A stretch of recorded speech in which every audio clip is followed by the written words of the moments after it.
నమస్తే, నా పేరు Shivaji. Welcome to our channel.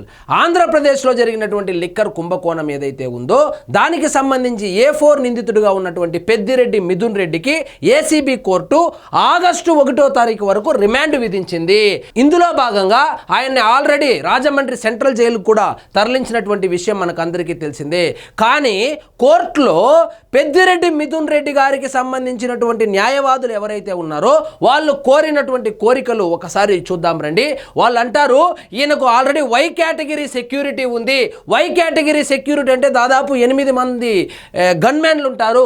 8 మంది గన్మ్యాన్లు ఉంటారు కాబట్టి వాళ్ళకంతా సౌకర్యాలు ఉండేటట్లు ఉండే జైలుకు పంపించమని కోరారు. అదేవిధంగా ఇంటి నుంచి ఫుడ్ కావాలంట, 5 ములాఖతులు కావాలంట. అదేవిధంగా ఆయనకు కొంచెం ఆరోగ్య సమస్యలు కూడా ఉన్నాయి, ఆయన్ని ప్రైవేట్గా ట్రీట్మెంట్ తీసుకునేటువంటి సౌకర్యం కూడా కల్పించాలని చెప్పి వాళ్ళ లాయర్లు అయితే కోరడం జరిగింది. ఆ జైలుకు ఈ జైలుకు అంటే వీళ్ళు బేసిక్గా ఏమంటే రాజమండ్రి సెంట్రల్ జైలుకు వద్దు, నెల్లూరు సెంట్రల్ జైలుకు వెళ్తే అక్కడ అన్ని ఏర్పాట్లు కూడా చేసుకున్నారు ముందే. వాస్తవంగా పెద్దిరెడ్డి మిథున్ రెడ్డి గారు అరెస్ట్ అవుతారని పెద్దిరెడ్డి మిథున్ రెడ్డికి ఎప్పుడో తెలుసును. ఈ వారంలో ఒక కార్యకర్తల సమావేశంలో ఆయన సొంత నియోజకవర్గంలో వాళ్ళ చిన్నాన్నను పరిచయం చేస్తూ, ఒకవేళ నేను అరెస్ట్ అయినా కూడా మా చిన్నాన్న మీ అన్న ద్వారకనాథ్ రెడ్డి ఉన్నాడు, మీరేం భయపడద్దని చెప్పి వాళ్ళకు ధైర్యం చెప్పి వచ్చాడు. అదేవిధంగా అరెస్ట్ అవుతాడని తెలిసే ముందస్తు బెయిల్ కోసము చిన్న కోర్టు నుంచి హైకోర్టు నుంచి సుప్రీంకోర్టు కూడా వెళ్ళాడు. సో అరెస్ట్ అవుతాడని ఎప్పుడో తెలుసును. కాబట్టి ఆయనకు కావలసినటువంటి సదుపాయాలు, ఆయనకు కావలసినటువంటి ఏర్పాట్లు ఎప్పుడో చేసుకున్నాడు. అందులో భాగంగానే నెల్లూరు సెంట్రల్ జైలును చూస్ చేసుకున్నట్లు తెలుస్తోంది. కానీ అనూహ్యంగా ఆయన్ని రాజమండ్రి సెంట్రల్ జైలుకి అయితే పంపించడం జరిగింది. రిమాండ్ విధిస్తే వై కేటగిరీ భద్రతను దృష్టిలో ఉంచుకొని ఆ తరహా సదుపాయాలు ఉన్న జైలుకు పంపాలి. రాజమహేంద్రవరం, నెల్లూరులో సెంట్రల్ జైళ్లు ఉన్నాయి. ఈ 2 ప్రాంతాలు విజయవాడకు సమాన దూరంలో ఉన్నాయి. రాజమహేంద్రవరం జైలు కంటే నెల్లూరు సెంట్రల్ జైల్లో సదుపాయాలు ఎక్కువ.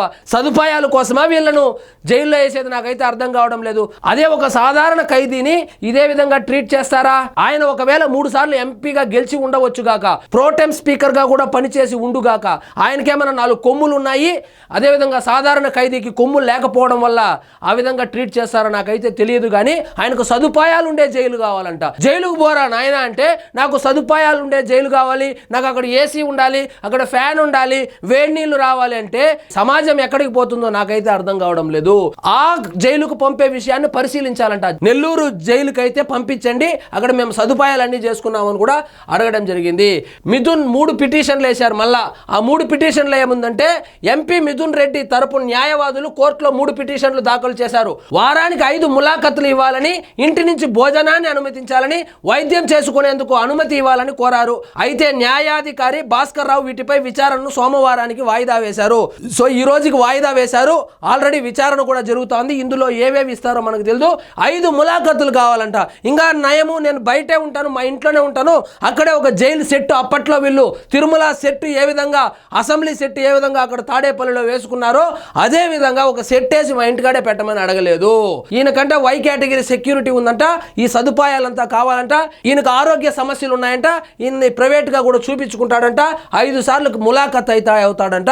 5 సార్లు ములాఖత్తులో ఒకసారి జగన్మోహన్ రెడ్డి గారు వస్తారు, ఒకసారి పెద్దిరెడ్డి వస్తాడు, ఒకసారి లాయర్లు వస్తారు. ఇలా వచ్చేది ఎందుకు? ఎలాగూ వెయిట్ చేస్తే మొత్తం లిక్కర్ కుంభకోణానికి సంబంధించినటువంటి అందరూ ఇంక్లూడింగ్ జగన్మోహన్ రెడ్డి గారు కూడా అదే జైలుకు వస్తారు. హ్యాపీగా అక్కడ డిస్కస్ చేసుకోవచ్చని నెటిజన్లు అయితే అభిప్రాయపడుతున్నారు. సో సాధారణ ఖైదీని ట్రీట్ చేసినట్లే రాజకీయ నాయకులను కూడా ట్రీట్ చేసేటువంటి చట్టాలు రావాలని నెటిజన్లు అయితే అభిప్రాయపడుతున్నారు. సో ఇదండి ఈరోజు మన టాపిక్. మీకు ఈ వీడియో నచ్చినట్లయితే లైక్ చేయండి, షేర్ చేయండి, ఛానల్ మాత్రం సబ్స్క్రైబ్ చేసుకోవడం మర్చిపోవద్దు.